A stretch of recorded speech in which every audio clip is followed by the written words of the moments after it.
And if I were Ruto, I would pick Gachagua as the DP. If I were him, I'm not him. I think Gachagua is the best communicator of that team. I think he's the best mobilizer. I think Gachagua understands power politics more than anybody else at that table. He was Uhuru's aide, but he's a very, very insightful man. Miguna warned Ruto about Gachagua, but he didn't listen. Ladies and gentlemen, Kenyans of all walks of life, let's take a deep breath, because the political thunderstorm we are seeing today didn't begin last night. Firebrand lawyer and outspoken activist Dr. Miguna Miguna sounded the alarm months ago. But as they say, he who refuses to listen must feel the heat. Miguna, never shy to drop truth bombs, warned President William Ruto about the potential political time bomb called Rigathi Gachagua.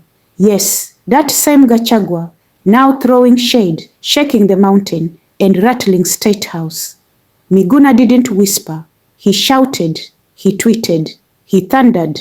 Gachagua's influence is rooted in mobilization, not policy, he declared.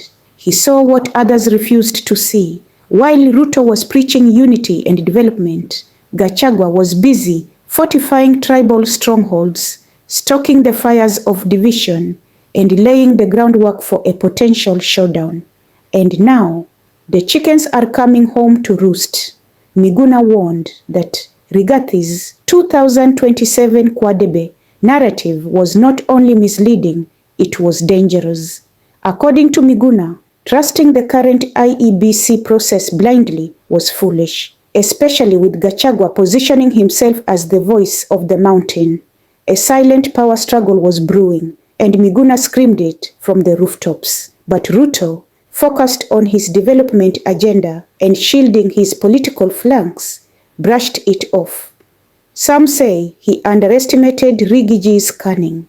Others argue he simply didn't want to shake the fragile alliance that got him to State House. Well, the shaking has begun.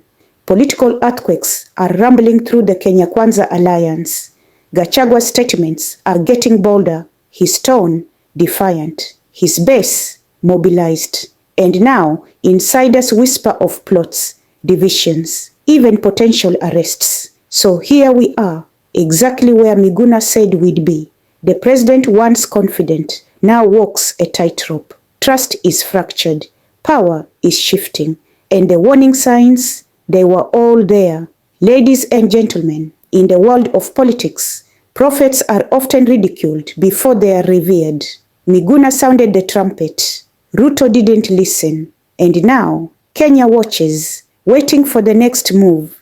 Sauti Mzalendo reporting. Follow us on all our platforms for real-time updates, in-depth analysis, and bold discussions that matter.